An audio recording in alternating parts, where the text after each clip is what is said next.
This is the limitless Keith Lee. This is Brody King. This is Angel Garza. Will Ospreay. Hornswoggle. Pentagon Jr. The Mexican Rey Fenix. King Ricochet. Concrete Rose, Sunny Kiss. And I'm here to ask you to stop what you're doing, take just one moment, and bask in the glory of the Busted Wide Open. Busted Wide Open. Busted Wide Open. Busted Wide Open. Busted Wide Open. Boston Wide Open. Busted Wide Open. Thank you.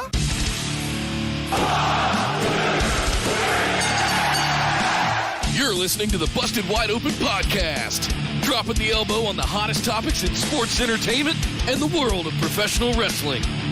With your hosts, Nick Howell and Sir Ian Dangerous.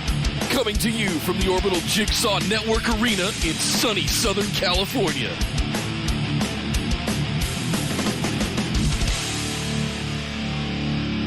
Welcome everybody to BWO Live, coming to you from across the Busted Wide Open universe of Twitch, YouTube, and Facebook. This is episode number 333 of Busted Wide Open. My name is Nick Howell. Matt Cardona, Ann Murphy, Samoa Joe, and Cassie Lee, Ruby Riot, they wouldn't buy it even if Braun Flip did. No more Lana table spots, Chelsea Green is still hot. Alistair is no more, I can't take it anymore. All of you are getting fired. Future endeavored, cause Vince is so clever. All of you are getting fired. No, we sure don't like it, yet we still all buy it. I am Sir Ian Dangerous, and welcome to Busted Wide Open, ladies and gentlemen. Oh, yes, that's right. It's Future Endeavor Week again here on the BWO show. Yay! You get a contract termination, and you get a contract termination, and you get a contract termination, and I get a lagging internet speed because I'm sure Vince is doxing me right now. But hey, welcome to the show, everybody. That's right. We are here to talk about Smackdown, which just went off the air, and all of the things that happened on it. Not a very eventful show tonight, sadly. They wanted to one-up Raw tonight, Nick. They said Raw has a rematch, a redundant rematch 2 weeks in a row in the main event. We can do that in one show. We don't need to do 2 weeks. We can do it in one show. That's how good we are over here on SmackDown. We also got to talk about NXT, and we'd love to talk about AEW Dynamite, but thanks to the NBA playoffs, it's going on right now. Yeah. Well, it's a warm-up for when we get to Fridays in August, and there's going to be another AEW show on in this spot. And I think that's what they're doing, is they're testing the market. I think they can easily point to the NBA Finals and go, that's the reason why. But I bet they're not looking this gift horse in the mouth, and they're getting to test their audience right away and get some numbers, preliminary numbers for what the viewership could potentially be like late Friday night for Rampage. Well, if last week was any indication, it's kind of scary. Yeah. Watch out, just not SmackDown. have good numbers. No, I don't mean for SmackDown. I mean for AEW. It wasn't good. Oh, well, wasn't good. All right. Well, they were all watching BWO last week, so. Well, that's the problem. They try to go head-to-head with us, and it's just not going to work out for them. But that being said, Nick, we do have to do a little business here, and then we have so much to discuss. Yes. As always, guys, linktree.com/BWO is the place to find all the links to all the things for Busted Wide Open. Check out the new merch over at BWOmerch.com. You can find all the new BWO Funhouse stuff. You can get it on cups and phone cases and T-shirts and hoodies and all kinds of stuff over there. We will be adding more probably tonight. I'm probably going to be putting it up tonight, to be honest. I said this week, and I will get it up this week. So probably going up tonight. All kinds of good stuff over there, BWOmerch.com. Also, linktree.com/BWO. Like, follow, share, subscribe. Do all the things for us. Every little bit helps. All the thumbs up, all the follows, all the subscribes, all the shares. I promise it's one of the best ways to help us that doesn't cost you a cent. We really, really appreciate it. Thank you guys so much for all your support, especially patrons. Thank you, guys. If you'd like to get signed up for some exclusive rewards, head over to patreon.com/BWO. All you got to be in is that $5 tier, and you can send in questions every week for the BWO mailbag. You can get audio-only versions of every single episode of Busted Wide Open. You can get, what else we got? We got the Patron Pick'ems coming up for SummerSlam, defending the Grand Championships, won at WrestleMania a couple of months ago. All kinds of good stuff. Bonus episodes up at the $10 tier and all kinds of good exclusives up higher. Thank you guys to everybody for all of the bits and subs. Going to call those out here in just a second. And over here on YouTube, what is up, folks? We see you guys over there. Thank you very much for joining us as well. Super chats and memberships are available starting at just 99 cents. You can get your emojis and your badges unlocked over on YouTube. Badges? Thank you guys for all of the support over there. Let's see. What do we got here? It's Mel D. Resubscribed with a tier 1 sub for 3 months. Thank you very much, Mel. Thank you for being up so late for BWO on the other hemisphere, on the other side of the world. Abraham threw in a tenner into the tip jar. Oh, man. Thank you very much, sir. Said the tip jar will never die. Shout out to my brother from another mother. We run this piece. Have a great weekend, everyone. Thank you so much, Abe. Really appreciate it, man. Brother. Thank you. Man. Kyle Cotton resubscribed with the tier 1 for 10 months. That means he gets a little bit of the... Good. Oh, a little bit of chicken. Num, num, num, num, num, num. Yes, indeed. Thank you very much, Kyle. He says 10 months and still going strong, unlike the last 5 years of main roster programming, where through all the releases and booking, none of the stories told outside of the rise of Becky Lynch seem to have any lasting impact. So here's the 10 impactful months. Thank you, sir. Thank you really very appreciate much, that. He also threw in 100 bits, said, Ian, any chance we can get you to record a full version of the release song? We always pop for a We Didn't Start the Fire parody, but do you want to record that yourself doing that at some point? Sure. I honestly think What Culture's already done something similar, but why not? We're all buddies here. We're all friends. Yeah. We can do it. As long as Billy Joel doesn't come after me, then we're fine. Yeah. Definitely. Well, there's all the business, guys. We've got to go chew on some stuff, though. So before we get to Smackdown, we're going to start things off with the big news. Well, I think y'all knew we were going to talk about this. More cuts at WWE. That's right. They fired some more people, but this time they fired some big names. Up until now, we know that they released a bunch of their backstage people, online office folks, that sort of thing, some NXT cuts, some lower main roster cuts, and this time they cut off the top. Braun Strowman, Lana, Aleister Black, Buddy Murphy, Ruby Riot, and Santana Garrett. All gone from WWE, likely for varying reasons as to why. And that has been the speculation for the last couple of days, ever since the news came down that all these people had been released. Obviously, there's a lot to chew on here, Nick. A lot has been said in the press in the last couple of days. So we'll just do kind of a quick recap. But basically, there's this rumor going around that WWE is going to sell to someone, and this is them restructuring to make their books look good for that. That's one rumor. The other rumor is that this is restructuring because they're about to go on tour, and they want to make sure that for their investors, their books look good when they start to have more expenses from touring. And that would explain cuts like Aleister and Braun. Braun, it has come out, they felt was 2 years past his prime. They felt like he was injury plagued and he never quite lived up to his potential, as well as Vince having new toys in Commander Aziz and Omos and possibly even Shanky. So they cut him possibly because of that. Aleister Black, maybe for similar reasons, being paid more than they felt like he was worth given his amount of TV time. Also the word that Vince didn't, quote, get him. Whereas Aleister Black has actually had a lot of time on social media. He's been on Twitch a few times and on Instagram talking about it. He says he and Vince had a good relationship. Vince was open to his creativity, felt he was a very creative guy, but that nothing ever really panned out. The other ones that went, Lana, you could probably say she probably had too big of a contract for what she was worth. And then Buddy Murphy, Ruby Riot, Santana Garrett, it was just a matter of time. But at the end of the day, they're gone. Nick, quick question. I'm looking over there at you right now. Yep. And there's a little something on your microphone there. Well, it's not a little something. It's a big something. It's a big monster among men on your microphone there. What are your feelings about Braun being released? I don't like the comment that he's 2 years past his prime. I don't like that that's come out. I don't like the fact that it's all of a sudden his fault that they can't book him properly. With the whole stupid gimmick with Shane.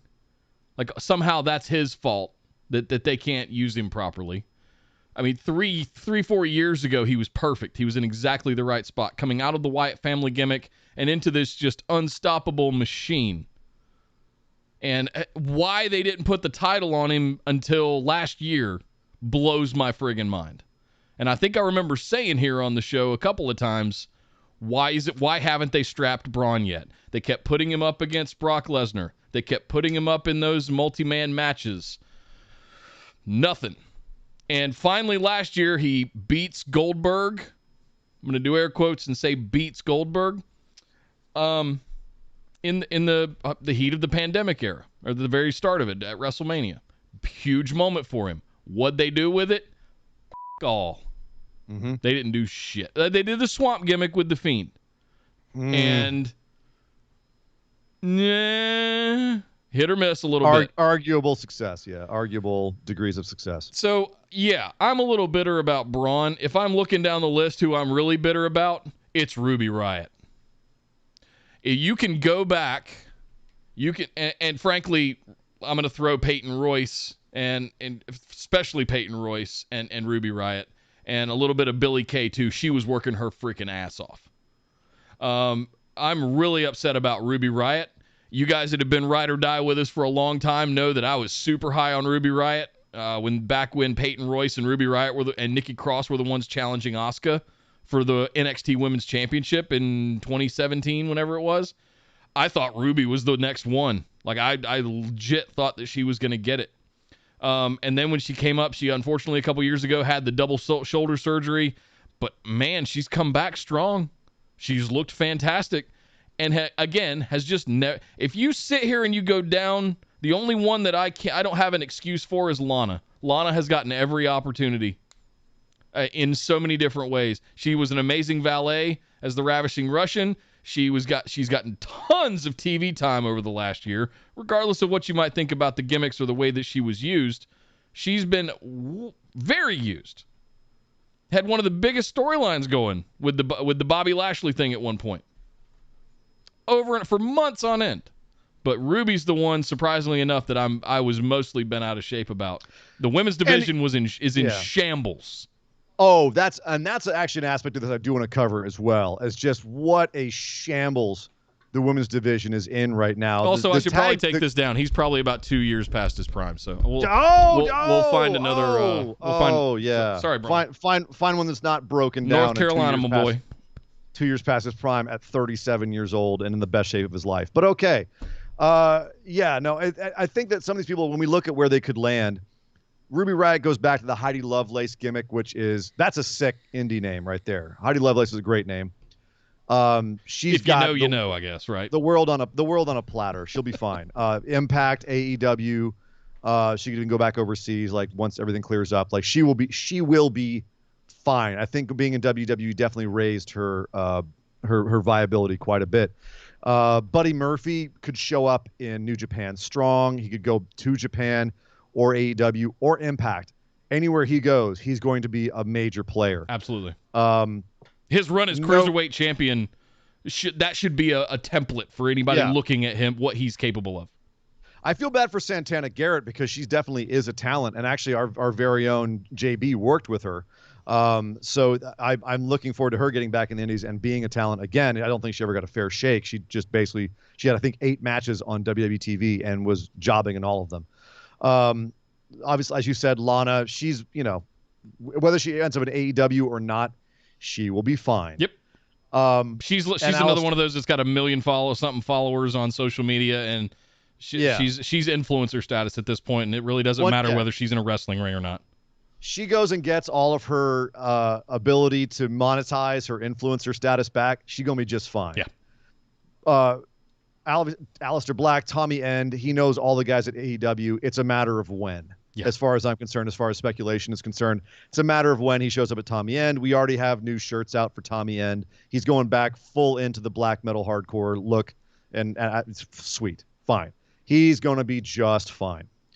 Braun Strowman's an interesting one. I've already seen people speculating as to where he goes, what he does. My 2 cents... He's going to be back in WWE within a year, perhaps 2, at a lower rate, renegotiated rate. He's going to be back for cheaper. That's Braun. He's a company man. We've known that since last year when he ragged all the indie guys. Another reason I don't think he's going to AEW. He and Evil Uno had a spat on Twitter this time last year, last March, if you recall. Yep. When Braun said, "Well, indie guys, why didn't you plan better?"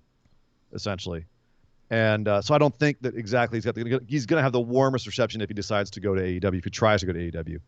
But WWE is probably still very open to him, just not at $1.3 million a year on the downside. Respectively, that's not a lot of money for a top guy. But that's for WWE top guys.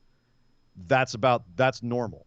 That's average. Like yeah, over $1 million is what the top guys get there. Sure. But he's not a top guy in their eyes, and they're saying we don't want to pay him that much for what he does. I mean, do we have any speculation on what Roman's at? Is he up Roman's in the $10 million range? There's no way. There's no one they're paying $10 million to. Even Brock was $5 to $7 million, from what I understand. Okay. But he was also $5 to $7 million for 10, 15 dates a year. Which, speaking of which, they might also be clearing the book so they can afford him, because the rumor is he's coming back for SummerSlam. Thank God. Please don't trot Goldberg back out there. Sorry, I heard that Braun, rumor too. Sorry, Alistair. We need that Brock money to bring him back to do whatever we're going to have him do. Because Vince has a boner. But at the end of the day, you mentioned the women's division. The women's tag division now, with the fact that you just split up what were they even called? Lana and Naomi were the Ravishing Glow, I think. That's not the tag team is no more. The Riot Squad, no more. And with Nia and Shayna on the rocks, that leaves Natalya and Tamina and Dana and Mandy Rose. That's your tag team, your women's tag team division. Good Lord. Good job, guys. There are 7 women left on SmackDown Good for job. the women's division. So I'm done being nice about it. I'm just NXT call-ups I'm done maybe being nice happening. about it. Yeah. Pretty crazy. Yep. Pretty crazy. Let's see real quick. catch up. Holy smokes, Esme threw in 2,000 bits. Oh my, Esme. BWO versus Oh my God. AEW and a Tommy End live stream. Go BWO. Right? Yeah, I turned it on and he's right there. I'm like, Damn it. God. Prime time, baby. Thank Prime you so time. much, Esme, for all the love constantly. Really appreciate it. Cal threw in 100 bits that would have loved to have been in the group chat the day of this news between Nick and Ian, with both their favorites getting released. I felt like Obi-Wan hearing you two scream out in anger. Yeah, I'm forever silenced. I won't show it on stream, but there was some back and forth. Let's say between you and Steven Larson and everybody else that was on the left coast that woke up to the news that we all got on the East Coast about 2 or 3 hours before you. Let's just say we were sitting over here going, "Oh, it's gonna explode when the West Coast wakes up," and it did. It did. It went nuclear. Kyle threw another 100 bits, said, one thing these releases say, don't bother watching Talking Smack or Raw Talk. All it leads to is heartbreak. Ruby talking about her relationship with Liv last year. Peyton about her scared of her potential. NXT is going to be raided and TakeOver is going to be a bloodbath. Rebuilding all over again after just finishing losing Rhea and Lee to Maine and injuries. And they didn't even get Lee out of it. So he's still on Twitter being cryptic about what's really going on, and we're not getting any real answers about anything. And frankly, I'm starting to get a little pissed about it.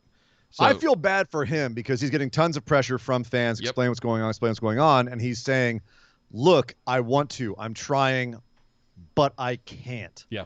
So I know there's people who've been grousing that, like, well, then stop saying anything. And it's like, well, but people continue to badger him. So the fact that he's at least saying, I can't talk about it right now is something. We know there's something going on, whether it's health. It sounds like it's health related from just I don't know, kind of reading between the lines, whether it's mental or physical health. But beyond that, no idea. And at best of luck, fingers crossed for everything for our guy there. Yeah. So, oof. Love you, Keith. Keep it together, man. We'll see you soon. Thoughts? Any other thoughts on rumors of it getting sold? Yeah, Any I thoughts do. on that? I do think it's going to be NBC, if it is true, because Vince has a long-standing relationship since the 90s with NBC. USA is an NBC property. Fox is the third wheel here in this whole thing. It could be done tomorrow. But we'll see what happens. I think the Fox deal is for 5 years. I'd have to go back. I don't know. Don't quote I me on believe. that. 3. But at the end of the day, But NBC, they the first run at XFL, that was NBC. That was Vince and the head of NBC content putting that together. It looks like you're having a Ziggler quake over there again. Ziggler is very excited right now. Yes. He's pretty wound up about all of these releases as well. I know. You should have seen him when the West Coast woke up on the day of the news. Yeah. It was a very intense walk that day. Yeah.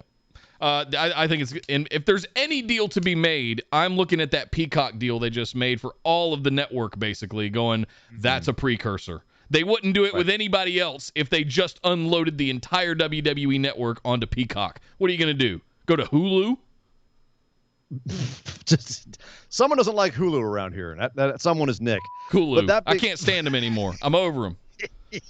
Fox is for 5 years. Yeah. I thought it was $1 billion for 5 years. Yeah. So, but here's the thing. 1.2, whatever it was. I'm not convinced they're selling. This to me sounds like them preparing to go back on tour, and they're about to have their quarterly call at the end of June. This is standard operating procedures as far as I'm concerned. It's a little odd considering who it was, but at the same time, we've never seen a year like this last one with the pandemic, and they're trying to get everything lined up to go back on tour, which is going to be less profitable for them. They're going to have a lot of expenses to go back on tour. So this is them, and they've been doing it the last few weeks. This is not just this. This was the last piece of the puzzle for them. Yep. So to me, this is not indicating selling. This is indicating going back on the road. Okay. That's what this is. So that's my personal opinion based on just everything that I've read and everything that I'm looking at. But either way, it's sad, it's tragic. It shows once again that WWE has a horrible problem with mishandling talent, massive amounts of talent, bad business minds, no idea of how to create things for the future. It's unfortunately become, at this point, almost a recurring joke and a cliche that when someone goes to WWE, they will probably be mishandled, misunderstood, and dropped, especially people who are talented in the modern style like Aleister Black and Buddy Murphy, who, Nick, we've been saying for years, if Vince gets them, they're going to be just fine, but likely he won't, and if he doesn't, they'll middle around the middle card, and then they will be summarily discarded, which is what happened. Yep. So, but that is the big news, the big sad news. Let us move on to other things. Those other things, of course, being Friday Night Smackdown.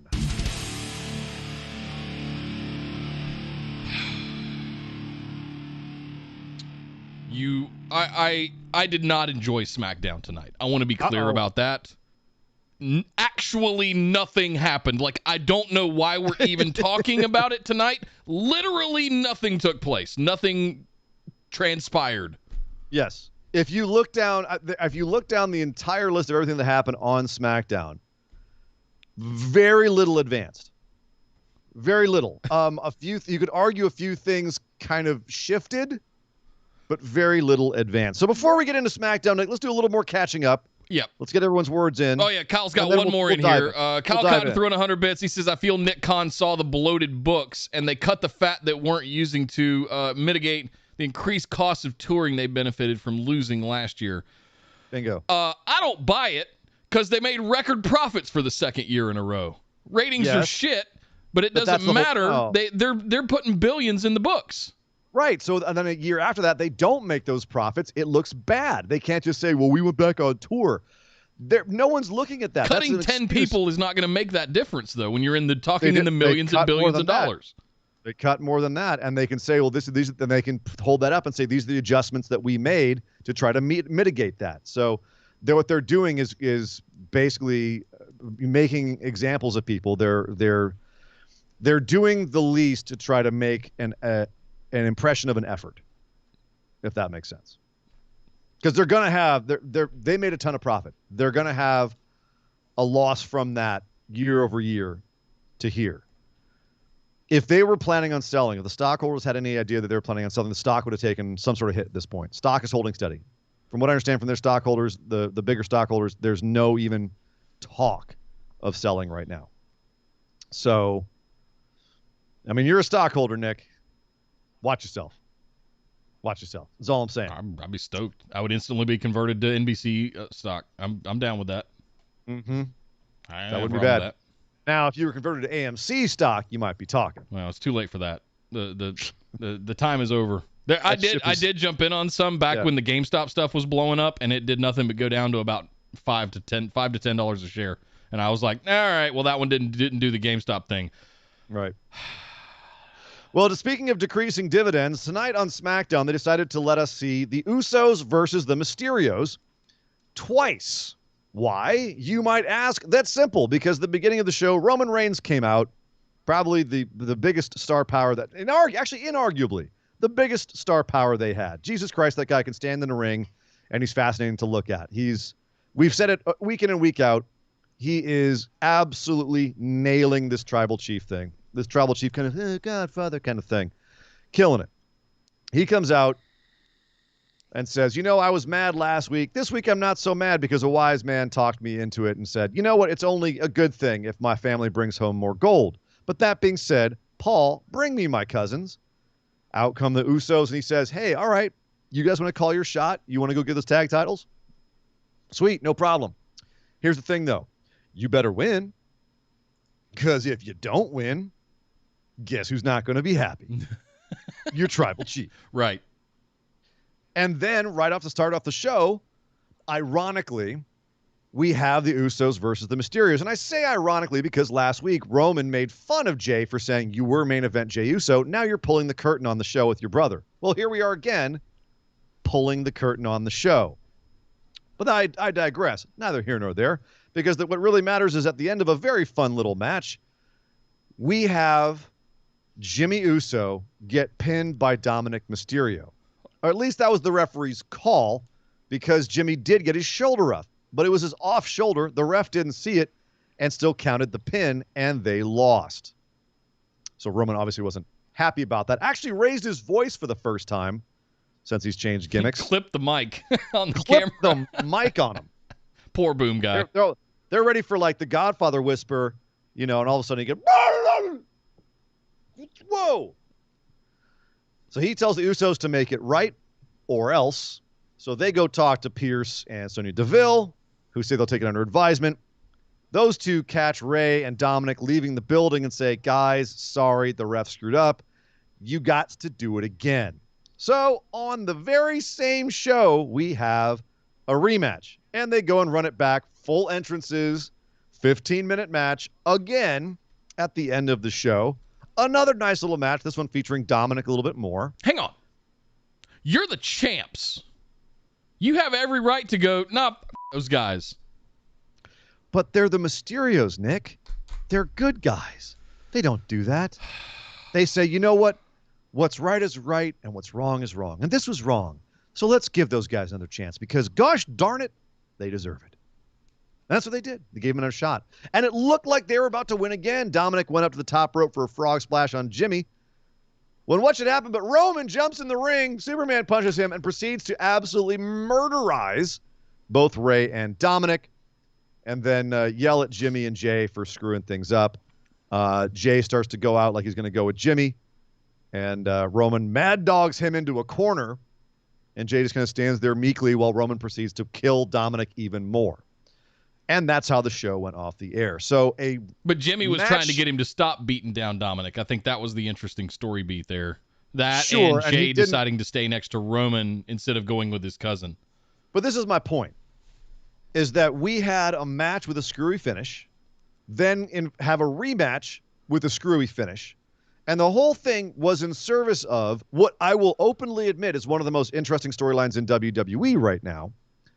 But that's still a half an hour or more of matches and probably about 45 minutes of TV time taken up by redundancies. One thing.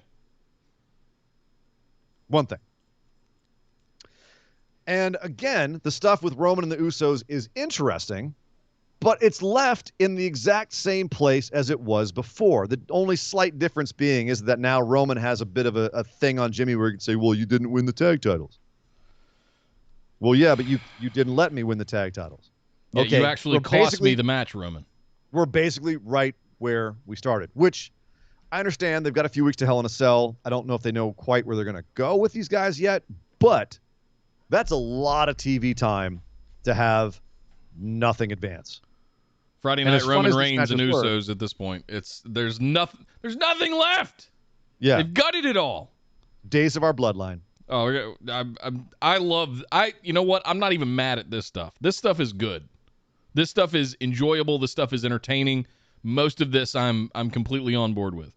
What we're getting ready to talk about, I'm mad at. Like I'm gonna save my ranting and raving for that. I'm not mad at anything the Usos and Roman are doing. The whole right now. rest of the show? Yeah, basically everything else that happened. Yeah. The way I looked at this was, all of this was good for storyline, but bad for audience investment. Why are we investing this much time in the show if you're not really going to do much of anything? Even though like the storyline itself is interesting, most of this wasn't that storyline. It was a match that ultimately was irrelevant. The finish was the only thing that's relevant. It's like, I can remember Attitude Era stuff doing that too. I mean, you'd have entire shows that were about McMahon and Stone Cold. You know, sure. And whatever little things would orbit around them, but like at least half the show, most of the time, was something to do with either The Rock, Stone Cold, or Vince McMahon. That's WWE 101. The main event's the main event, and that's the main story, and that's fine. It's WWE. They've made actually very compelling shows using that theory. But when most of your actual action, your quote unquote wrestling action, doesn't serve a purpose really, and it's just a matter of the finishes, and the finishes aren't even real finishes, they're screwy finishes, and it happens over and over and over again, it makes the whole point, like, you're a wrestling show. Obviously, like Vince would argue, we're a sports entertainment show, but at the end of the day, you want the action to be compelling because people are interested in what comes at the end. For example, people who watch basketball, right? If you're a fan of basketball, you've got to be into positioning and knowing who the players are, and the individual points don't matter so much. It's the aggregation of all of the points at the end of the whole thing, right? You could watch the last 5 minutes of a basketball game and probably that's the most exciting part of the game. Yeah. It's the only time it really matters. WWE matches are kind of like that. That's why I don't watch basketball for what it's worth. But that's also why I don't watch basketball on the regular as well, is I either have to fully invest and really watch every point and care about what all the players are doing, how the teams are playing. That's why I'm a baseball guy, why I'm a hockey guy, is because if I'm going to invest, I'm going to watch all 9 innings, and I'm going to watch all 3 periods and however many sudden death overtimes and all that stuff. And unfortunately, this is getting to be like that, where I could just watch the finish of the match, and the match itself is irrelevant. Yep. And that is, I think, because it's all DQs, it's all distraction finishes. It doesn't really matter in the grand scheme of things. Everybody looks at. I want to call out Simon again here for a second. Everybody kind of mocks at him or turns their nose up a little bit about him doing the counters for the roll-ups and the distraction finishes and all of that kind of stuff. There's a point to it, because it really ties into what Ian was just saying. You don't have to care about the matches and the storylines if all the time it's just going to be distraction finishes and roll-ups. That's why he's doing it. It's not a meme. It's making a point. And I think a lot of people look at it as he's just memeing on WWE. No, he's trying to make a point. And it's the same point Ian was just making. What do I tell you guys? Half the time I listen to wrestling. I don't really watch. I listen for who's going to roll up who, or who's going to distraction finish who, because that's what it's become. And industries evolve, wrestling evolves. If that's what it's become, then okay, great. It's not the good old Attitude Era anymore, But I mean, it's what WWE has become. There you go. At least on a week-to-week basis, the pay-per-views at least seem to still be pretty solid.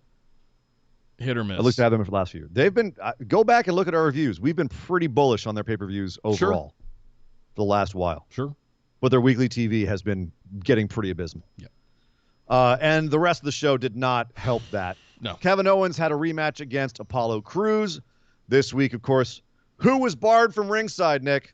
Well, he got a rematch because Commander Aziz interfered with the match.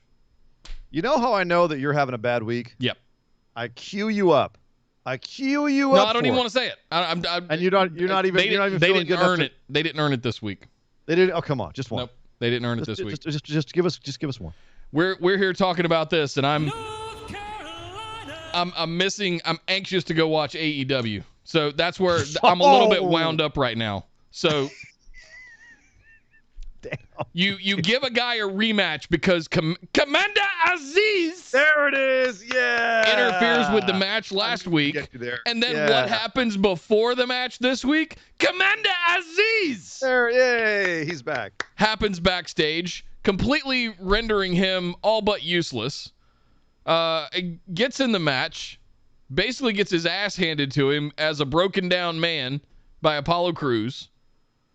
He fought back valiantly. He hits a pop-up power bomb, which, like, legit lands one, which 5 years ago was lethal. It was one of the most protected moves in wrestling. Well, there was a time that Seth Rollins hit a pedigree and it would kill people, but that's, they change their finishing moves sometimes. It's fine, Nick. Things evolve. The bottom line is that I think what you're frustrated about is you knew from the get-go what the ending was going to be. Kevin Owens was beaten up. He wasn't going to be able to overcome Apollo, and he wasn't. And that was it. It was I a long actually thought Sammy would interfere with the match this week instead of Commander Aziz, but didn't exactly go down that way. Sammy came out afterwards. Correct. And beat up Kevin Owens even more. Haluva kick, stomped on him and said, I'm not beating you up. It's karma. Don't you hate it when someone comes along after you're already beat up and kicks you in the face? Well, that's what you did to me, metaphorically, Kevin Owens. It's karma coming to kick you in the face, which I thought was delightful.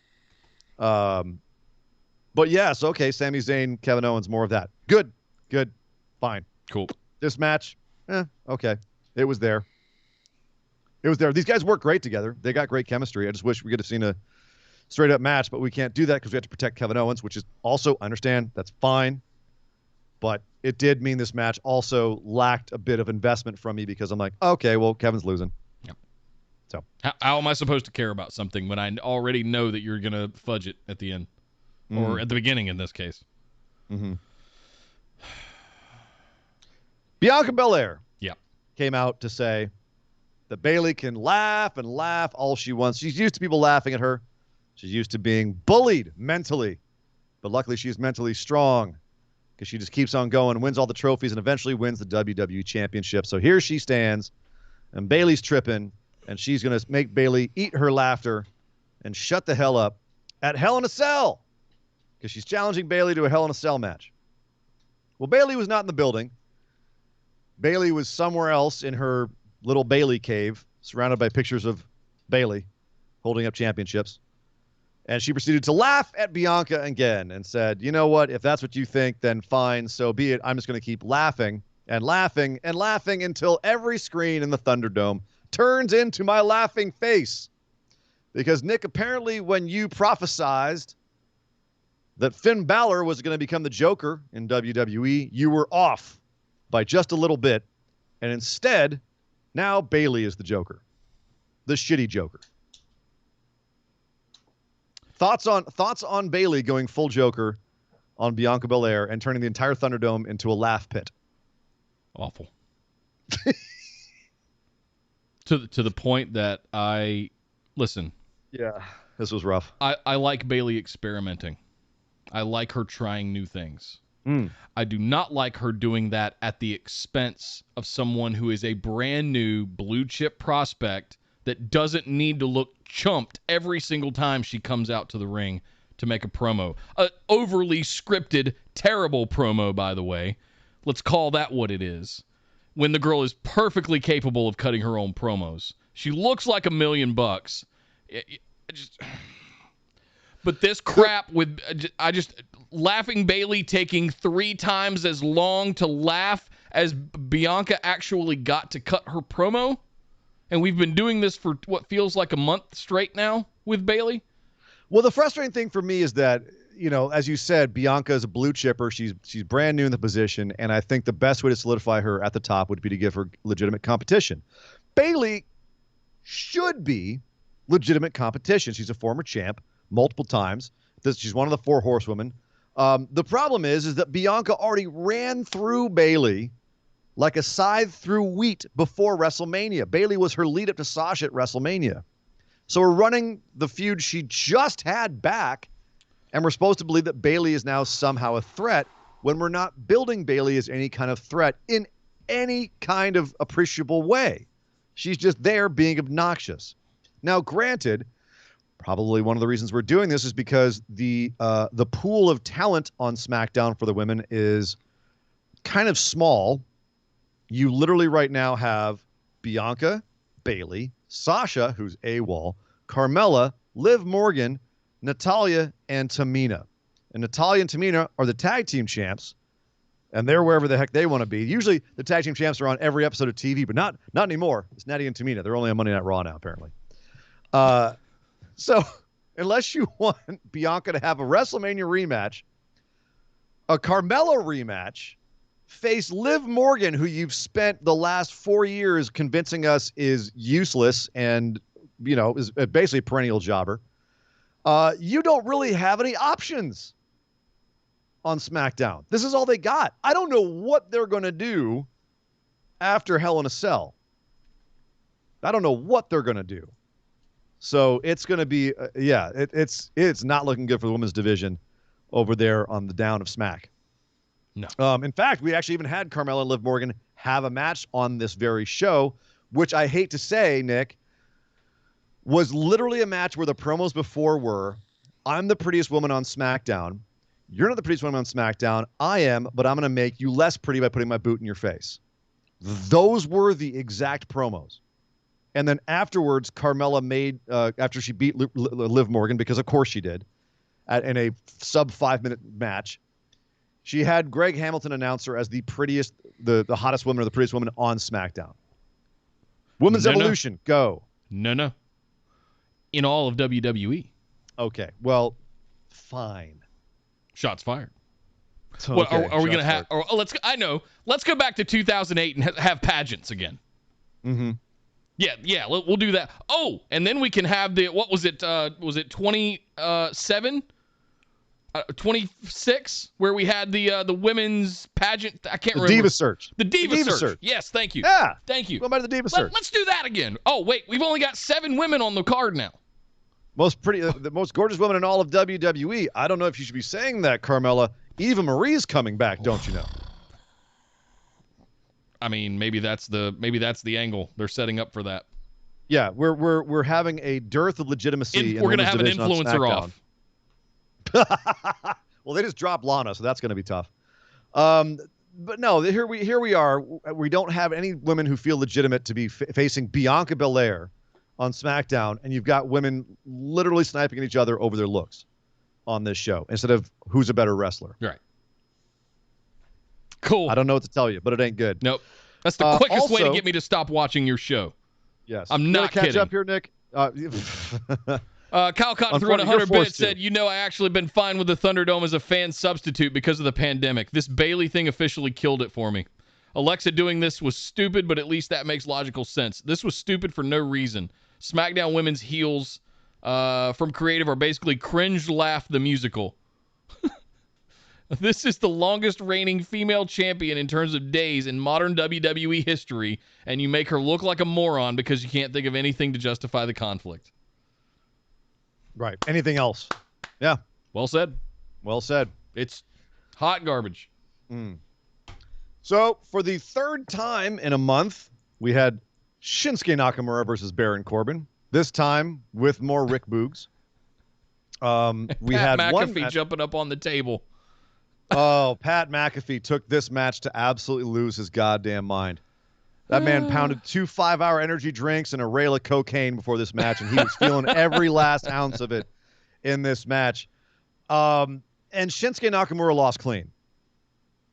I'll say it again. Rick Boogs is outside running interference. So of their 3 meetings, in one, the first one, Shinsuke lost and stole Baron Corbin's crown. The second one, Corbin had Boogs, and Boogs distracted Nakamura had Boogs, and Boogs distracted Corbin by playing his guitar, and Nakamura got the win. And this is the third one. Baron Corbin takes out Boogs on the outside so he can't interfere, and then pins Nakamura clean. But then, afterwards, he grabs his crown, tries to leave. Boogs grabs his ankles until Nakamura can grab and they both scuttle away. And I remind you that Shinsuke is the face in this. He's supposed to be the face in this feud. What? What in the world is going on with this nonsense? And you're making Rick Boogs look like a chump after he looked like an absolute rock star the last few weeks. And he gets just a forearm shoulder tackle or whatever on the outside. I mean, that's a massive man. Jackson Riker's thighs quiver at the sight of Rick Boogs' thighs. Boogs, I don't expect Boogs to go out there and be a world ender. That's not his role. But he could be. Okay, but that's not his gimmick, and that's fine. The problem here is that Shinsuke is losing over and over and over again, straight up, and stealing this dude's crown, and we're supposed to be rooting for Shinsuke. That's not how it works at all. No. I'm sitting here going like, Shinsuke, you're a dork. You're stealing a dude's crown because you can't beat him. You look like an asshole. Like, I want to be excited about all this, but that booking is making me the opposite of excited. Yep. This is dumb. Dumb, dumb, dumb. Dumb, dumb, dumb, dumb, dumb. Dumb, dumb, dumb, dumb, dumb, dumb, dumb, dumb, dumb. The Street Profits disrespected Chad Gable. He wanted to train them because he said that you guys have been on the downward swing. They said, you can swing your ass on out of here. So Otis came along and said, I don't like how you talk to my dude. And they said, well, we don't care. And Otis said, fine, I'll lay you both out. And then the Street Profits afterwards said, well, I guess we up, and they want the smoke. Tune in next week for the Street Profits versus the Alpha Academy. Yay. And finally, Seth Rollins was being interviewed by Kayla Braxton, who asked him about Cesaro possibly returning and the fact that Cesaro was hard to keep down. And Seth just laughed, took off his lapel mic, threw it at Kayla Braxton, and continued to laugh in his drippy flower suit. It looks like Grandma's sofa. It was definitely Grandma's sofa drip. Yeah. Like Southern Grandma. Like 80s floral print. Yeah. Like Atlanta, Georgia, 1983. Yeah. Like you spilled chicken sauce on that sofa and Grandma whooped you with a broomstick kind of sofa. But that was SmackDown, ladies and gentlemen. That was it. Very little advancement of stories. Very little actual good character work. A lot of just absolutely awful character work. Like, just what are you guys trying to put out there? Are you guys trying to make these people look cool or look like buffoons? Because with the exception of Roman Reigns and arguably Rey and Dominic, everyone looked like a buffoon at some point on this show. Yeah. Wild. Just wild. But, yes, that was SmackDown. That was SmackDown. Do you want to take a minute and try and restart the Skype call and fix your Skype? It's at this point, it's about as DOA as WWE's. Sorry, booking, guys. It is what it is, unfortunately. Sorry, guys. With that being said, Nick, that gives us a perfect opportunity to go back a couple of days, rewind the clock, and talk about a very good episode of NXT.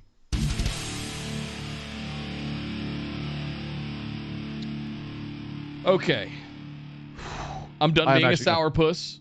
I am going to try to restart this. I'll be right back. Give me just one second. Whoa. You can't do that to me. Hang on. If we're really going to, that's why I asked. Because there's transitions and music and stuff. Well, then forget about it. Let's go into NXT. It'll be fine. You guys can tell what I'm saying. Okay. You're done being a sourpuss. Don't be a sourpuss. No, NXT was amazing. Yeah. NXT was awesome. It was fun. Mel D threw in 100 bits, said the only thing that Seth's suit was missing was the plastic cover. Hey, Seth, the set of The Nanny called and they want their sofa back. Thank you, Mel. It's a great way to say it. Absolutely.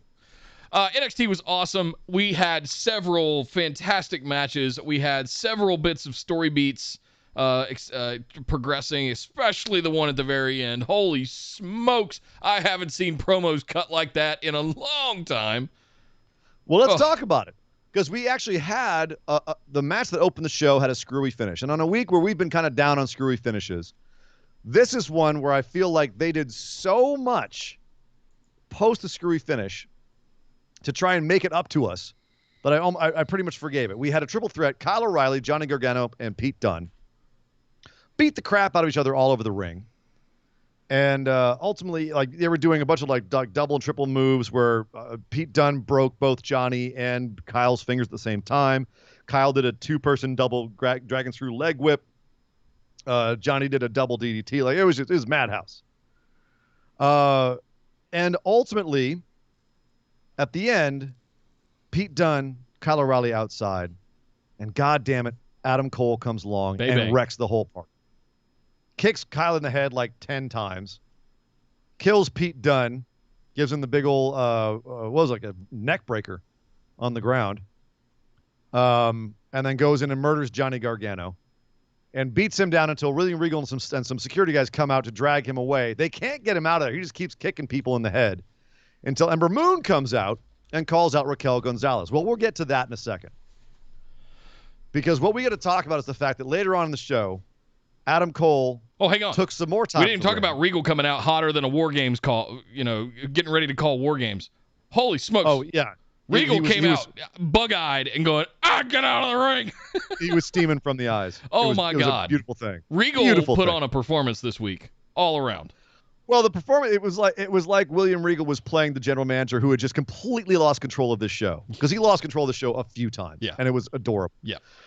Adam Cole comes out later on in the show to say, all right, fun and games are over. I'm back. I'm Adam goddamn Cole. And this Karrion Kross Joker is just, he's a towel rack on which my title is hanging. So this goofball can come out and tell me that when I'm getting my title shot. And so out came Karrion Kross, say, come here, little man. Let's talk about this. Gets right up in Cole's face, and Cole, to his credit, does not back down an inch. Didn't even flinch.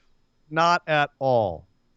Calls him a joke, calls him overrated, says, I'm the real champ around here. You got the smoke, you got the girl, you got all of the theatrics, you got all of this stuff.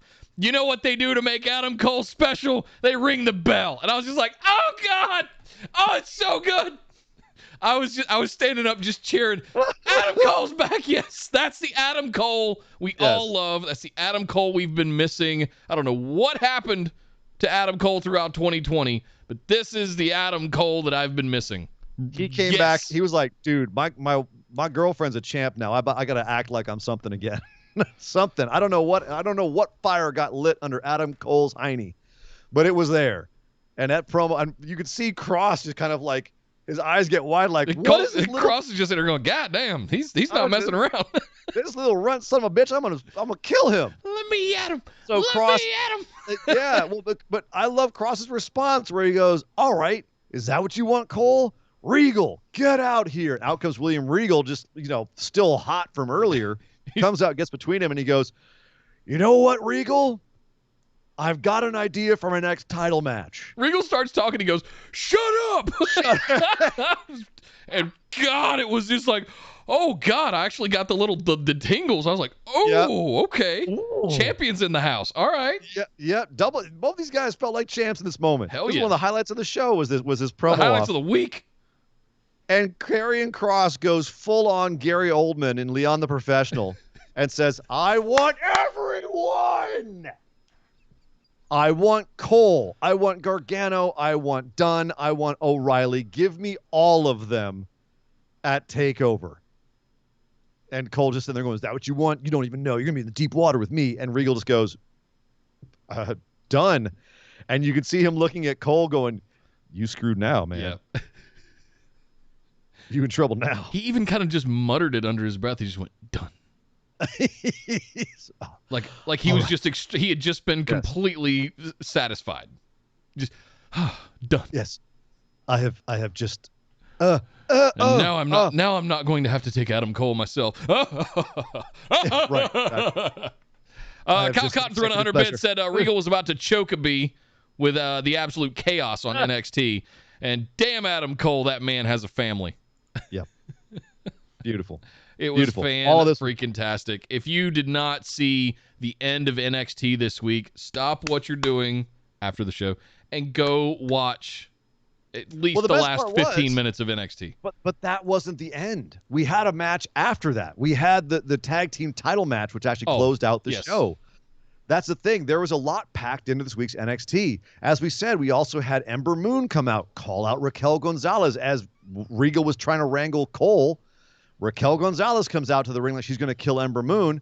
Ember beats her out of the ring until the security guards grab Raquel. And as Ember's standing tall in the ring, Dakota Kai comes out from behind her, beats her down while Regal's trying to get order, realizes that he's let Ember Moon get stabbed in the back.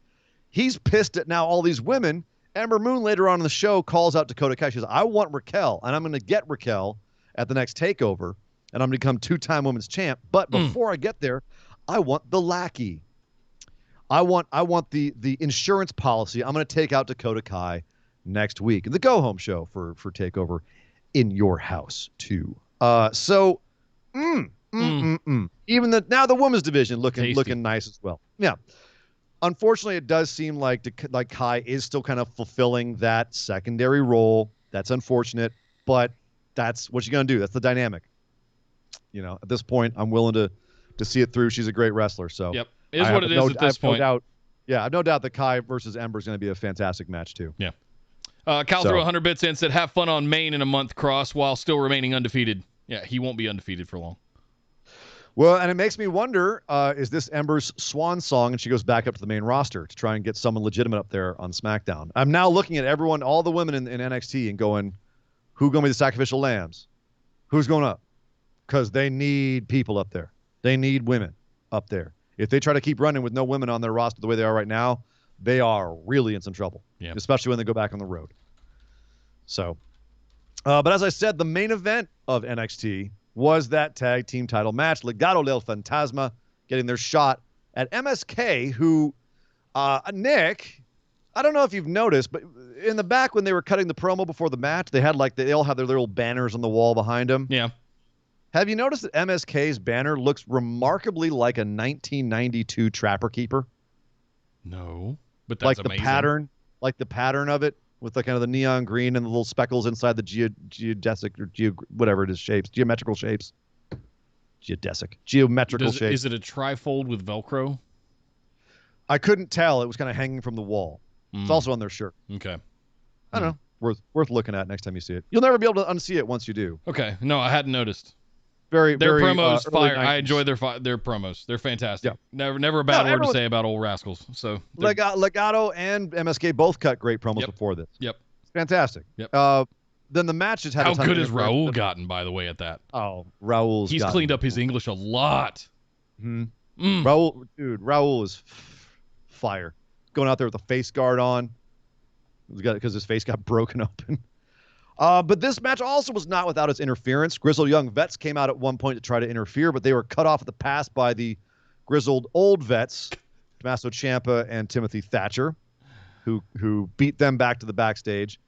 The match continued. Fantastic match. No shock there. No surprise there. Knew it was going to be good, these two teams. But then Santos Escobar tossed Wesley into the stairs. And before he could try to interfere again, he got smooshed into the barricade by Bronson Reed. And ultimately, shortly after that, MSK did get the win on Legado del Fantasma. But Santos Escobar looking like he's got some tricks up his sleeve, pointing at Bronson Reed and saying, no, I got you at TakeOver, big man. I'm coming for you. Santos Escobar, sooner rather than later on the main roster, what do you think? Is it time for Legado to get called up? Nope.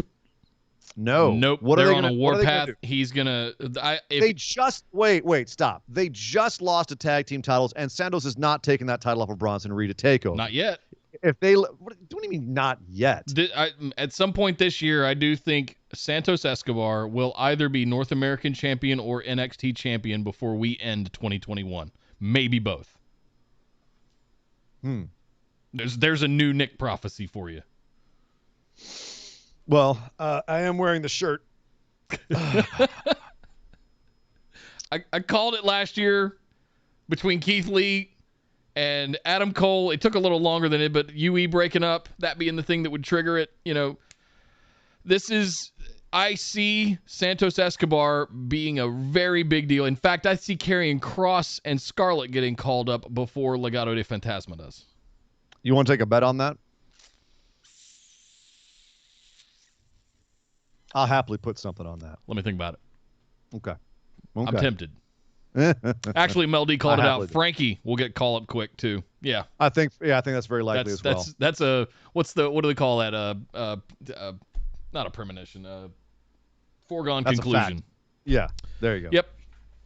She looks fantastic in her backstage promos with her hairdresser and makeup guys, and like just fantastic. She doesn't need NXT. No. She's got a full gimmick. She's had 10 years of indies and 3 years of Impact. She's good. Yeah. She already looks so much more polished than anyone else in that division. Nearly. Like, it's crazy. Like, how do you not strap someone like Taya? Frankie. And also, but fine, but yeah, Frankie, but also, she immediately looks legitimate. Yep. You could put her on SmackDown tomorrow and have her look like she could take on Bianca Belair. Or Rhea. Like, she looks legitimate. And that's what they need on main roster right now, because they've done a good job of making everyone else look like goofballs. So Reed versus Escobar. It'll be great. Yep. I know that. Oh, but if Escobar loses again, I really think at some point that's it for him, and you've got to keep that guy looking strong for his gimmick to work. So yeah, maybe he's the next Latino experiment up on the main roster until Vince gets tired of him too and makes him and his boys start dancing around. That would be the worst thing you could do to those guys, in my opinion. Yep. Although I kind of feel like Santos is the total package. Totally. That Vince actually wants. Right? He's a bit more of a serious character than Angel Garza. He's got the look of Andrade, but he can cut a promo. And he looks damn good in a suit. Yeah, he does. Yes, he does. I feel like Santos, of anyone we've seen come through NXT, who's a potential future Latino star, might have the best possibility of fitting into Vince's world. Yeah. Which is really what it's all about. Totally. Speaking of fitting into Vince's world and someone who will never truly do it on the main roster, Kushida. No.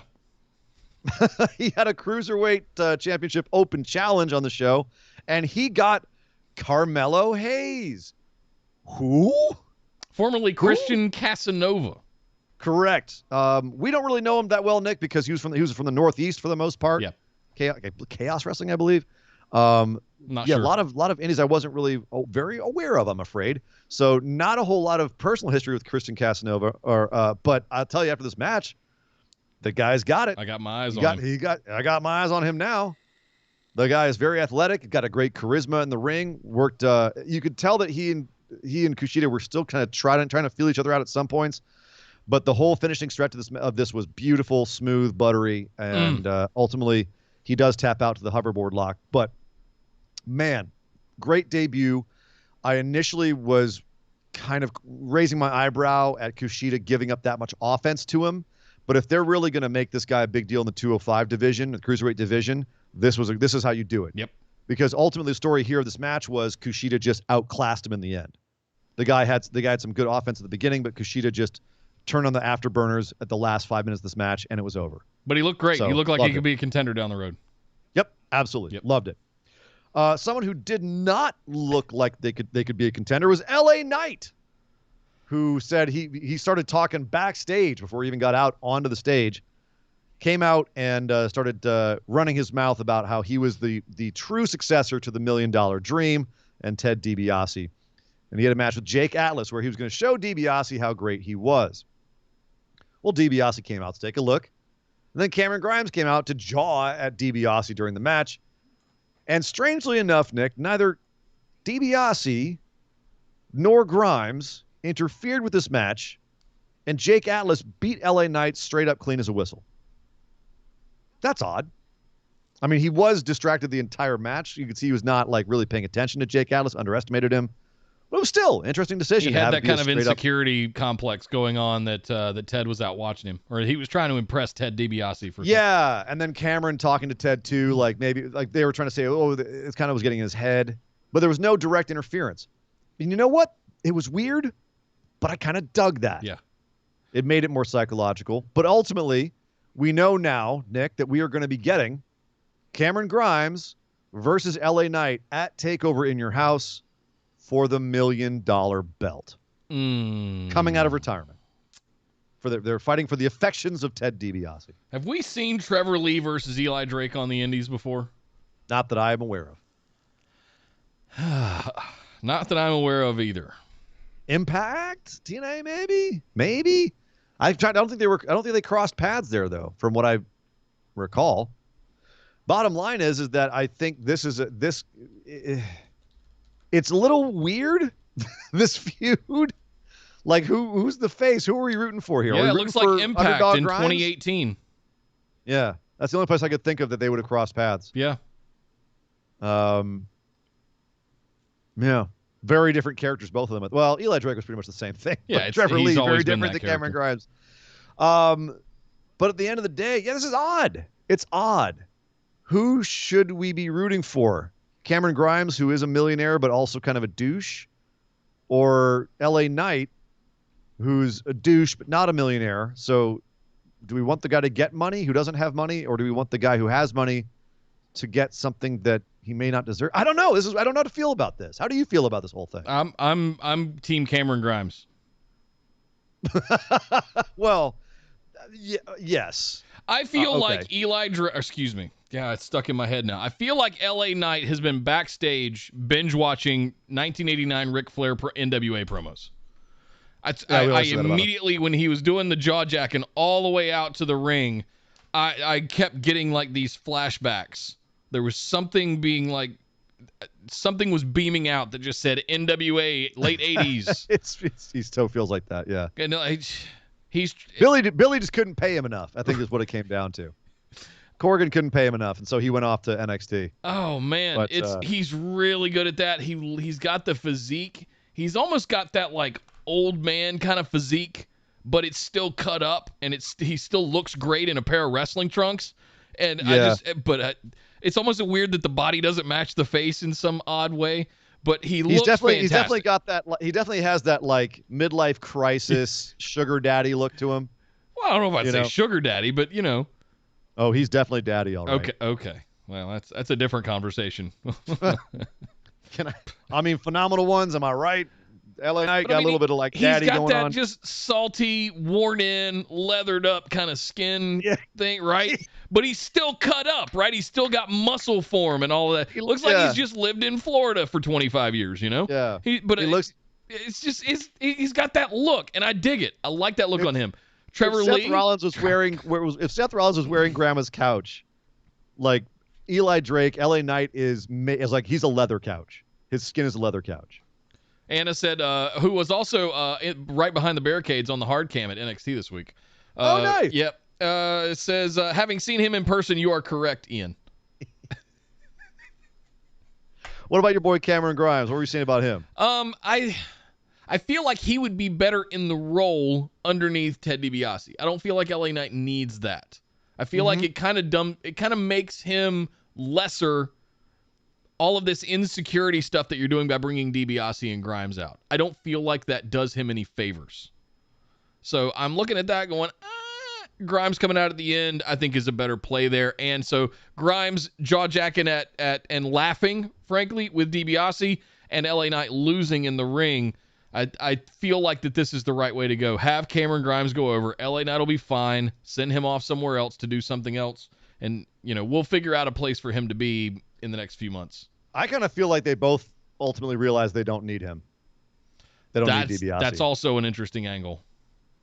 Yeah. That would be the true. I think this was actually a comment someone had last week. That'd be the true daddy move. Is for LA Knight to be like, I don't need you, Ted DiBiase. I got my own thing going on. Let me talk at you. Yeah. And Grimes on their side being like, DiBiase, I'm already a millionaire. I don't need you. I'm going straight to the moon. So that's how I think it's going to end up. That's how I hope it ends up. Yeah. What about Candice LeRae and Indy Hartwell, sir? We had a match. It was a women's tag team championship match, actually, against Zeta Ramir and Zoe Stark. Match was irrelevant. This was all about Index. And we saw Indy Hartwell with headphones on as Candice LeRae is cutting a promo in Gorilla, and she takes them off, tries to get her head back in the game, looks at her phone and goes, "Power ballads, 80s power ballads, really?" And then they tried to I couldn't tell what the song actually was. I couldn't hear it either. enough. I had never heard it before. It might have been a made-up one just so they avoided copyright issues. And later on, we go to a commercial break and we come back and we see Dexter Lumis picking them up and putting them on and walking around with them backstage. So, yeah, look, fine. It was a fun match. It was what it was. It was serving a different purpose, though. So the fact that the Dexter Lumis put on the headphones, was listening for a second, and turned around to reveal a single tear rolling down his cheek. I'm not the biggest fan of the whole index thing. It kind of makes me roll my eyes. That made me laugh. Yeah, I think it's good stuff. It's wholesome. It's starting to grow on me. God damn it. It's starting to crack into my cold, dead heart. We're a long way from Lana Lashley at this point. This is so good. Very true. Very true. Maybe that's what it is, dude. Maybe I'm just maybe I've got PTSD. Yep. From too many romance angles in WWE. Maybe that's what it is. Either way, the match was pretty good. Match was fine. Obviously, Indy ended up getting the win and the pin, because she is sort of the center of attention right now in all this, and I'm curious to see where they go going forward with it. But at the end of the day, nice little match. I like to see the belts defended against a team that, I don't know, do you think they should keep Zeta and Zoe together? No. As a team? I don't either. I'm not seeing Zoe Stark is an absolute blue chipper, and you need to do everything you can to make her relevant in the women's division. Yeah. Yep. Yeah, and Zeta, I'm afraid, kind of looks like a gender-swapped Mace a little bit. Mace and T-Bar. Oh, that. Yeah. Yeah. Only she still seems a little lost out there. Yeah. I think she's got some potential. But as you said, Zoe is so far beyond her. But another team that I think is ready to go, Hit Row.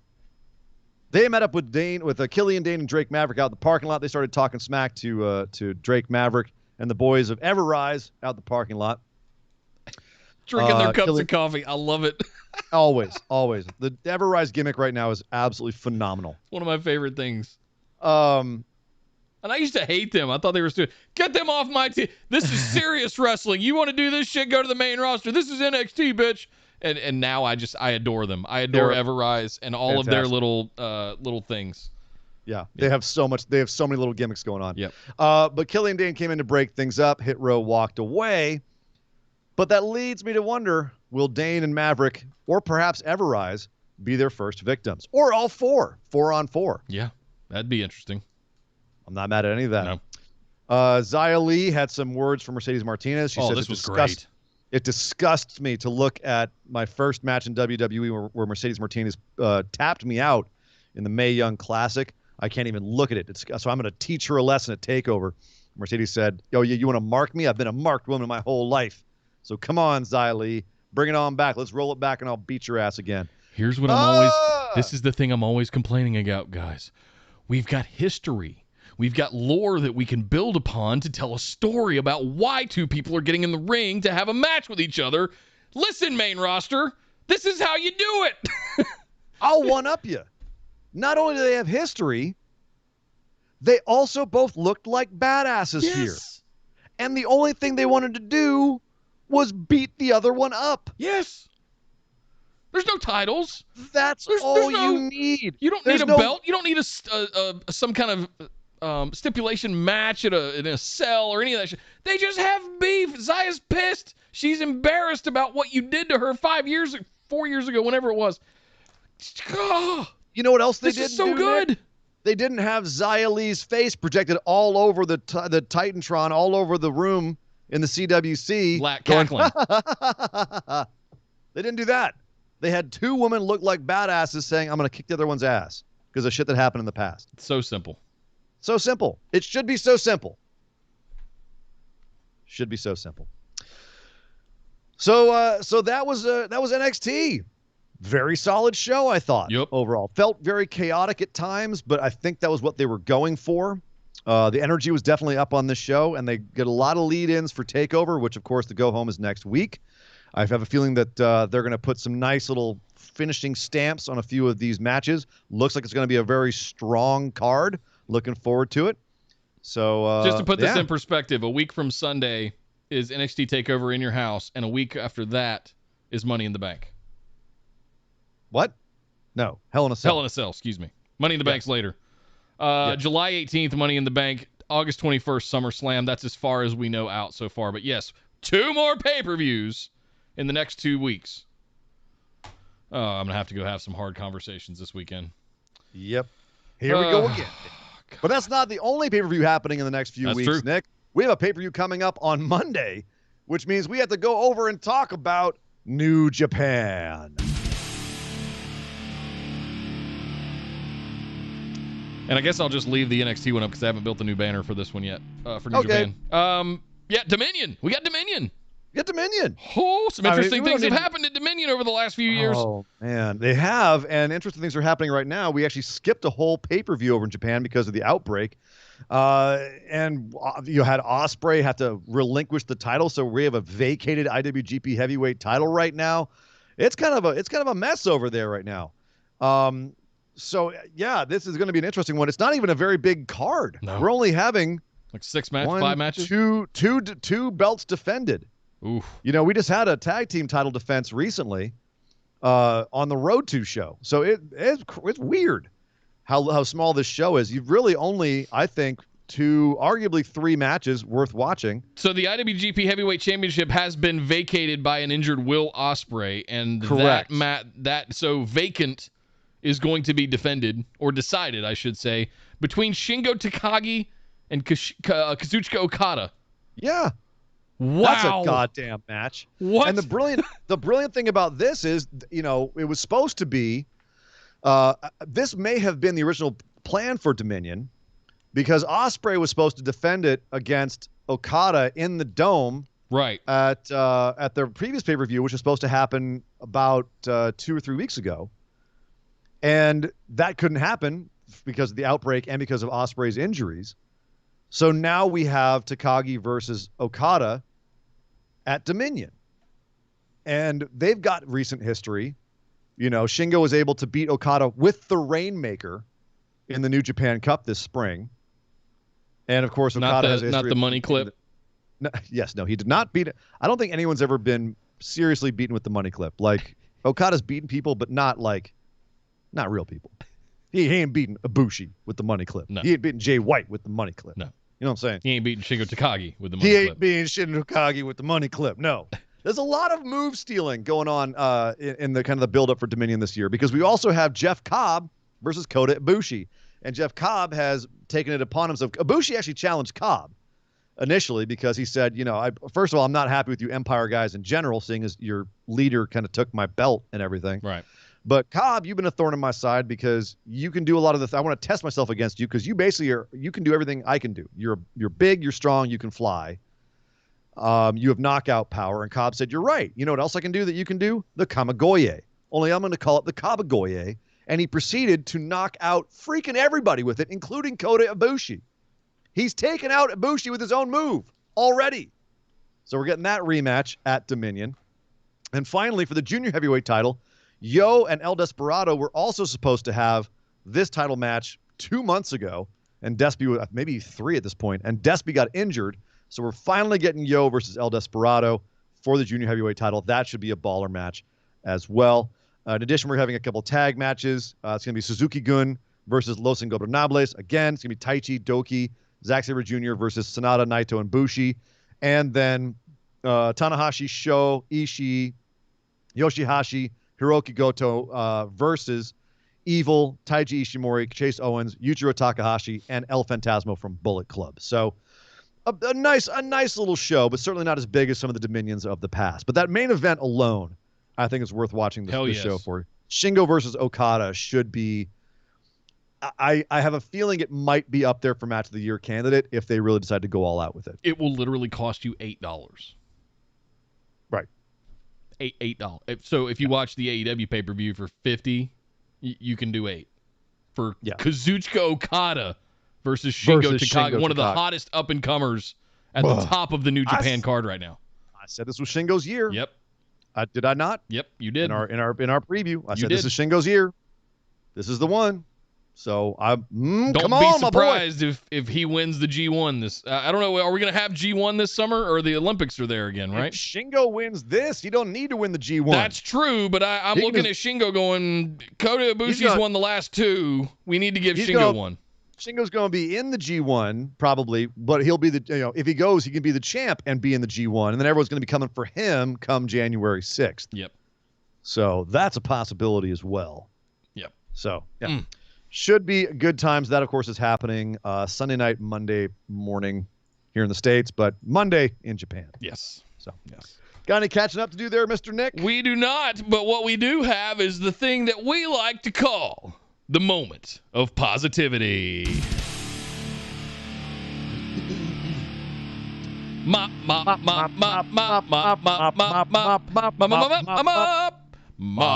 The mop, the moment of positivity. That's right. It's time on our show. Rethink back over everything that we've just discussed and try to come up with something positive, which, considering how bitchy we were today, is going to be an interesting one.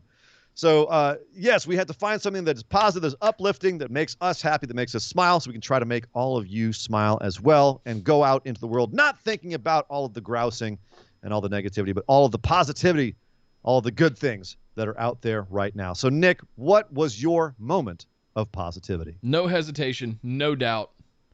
Absolutely, the Adam Cole Karrion Kross exchange. Hands down.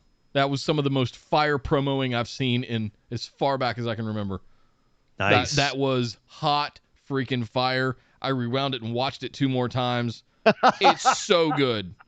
The first time gave me the chicken skin. Adam Cole looking up at him and getting right in his face and just jaw-jacking right at him. Smooth.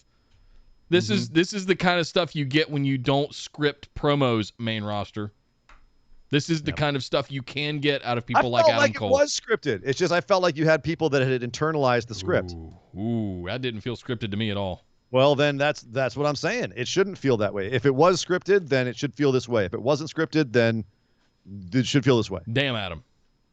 Damn Adam. And Cross, too, for that matter. He came right back at him. I loved it. He seemed like he was a little lost on one of his lines. That's true.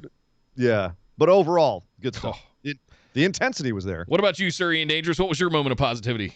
Well, I did just say something we just talked about, and my moment of positivity absolutely was the TJP versus Walking Weapon. Josh Barnett. Yeah. What? No.